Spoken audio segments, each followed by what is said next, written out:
दोस्तों, आप कैसे हो? उम्मीद करता हूँ सब ठीक होंगे। आज राजस्थान के पंचपीरों के बारे में अपने पढ़ेंगे। पंचपीर कौन कौन से हैं? तो उनमें पापू हरपू रामदे मांगलिया मेहा पांचों पीर पधार जो गोगाजी जेहा।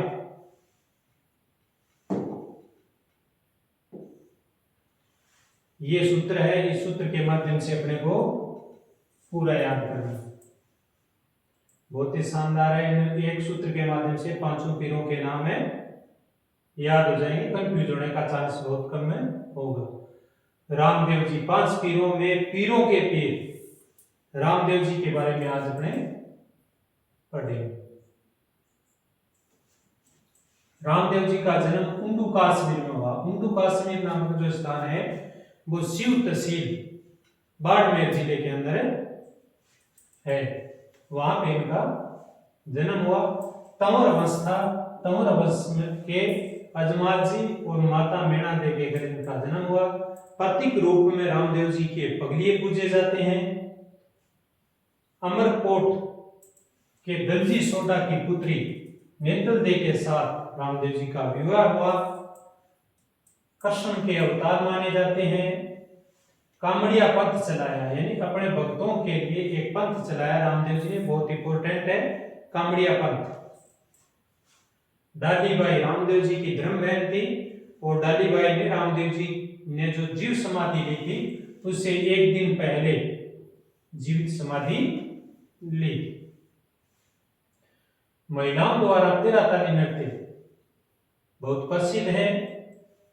रामदेव जी के भक्तों द्वारा तेरह ताली नृत्य किया जाता है और वो ही महिलाओं के द्वारा। इनमें एक वाद्य यंत्र का प्रयोग किया जाता है, वो वाद्य यंत्र है खरताल। रामदेव बाबारी आण। रामदेव बाबारी आण के बारे में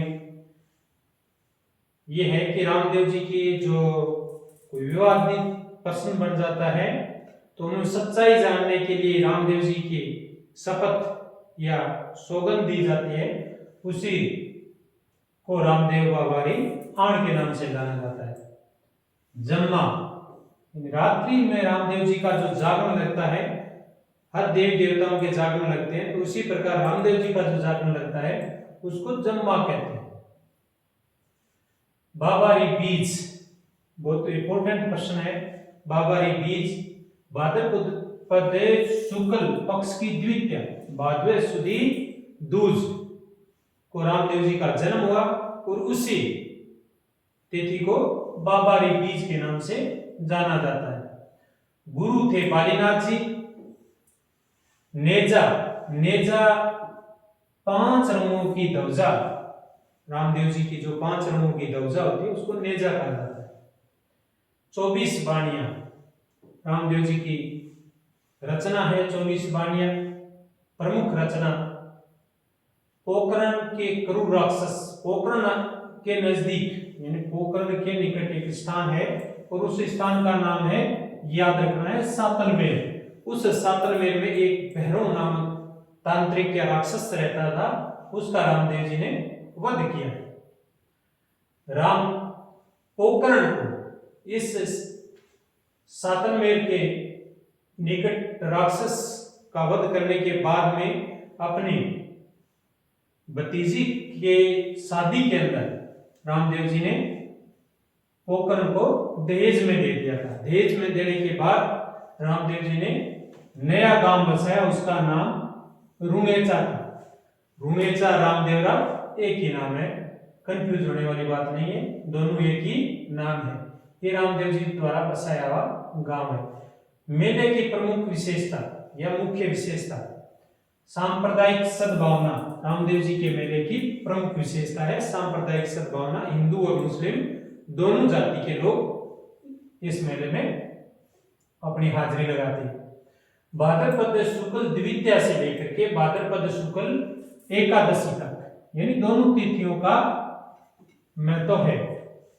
भाद्रपद शुक्ल द्वितीया को रामदेव जी का जन्म हुआ और भाद्रपद शुक्ल एकादशी को रामदेव जी ने जीवित समाधि ली थी।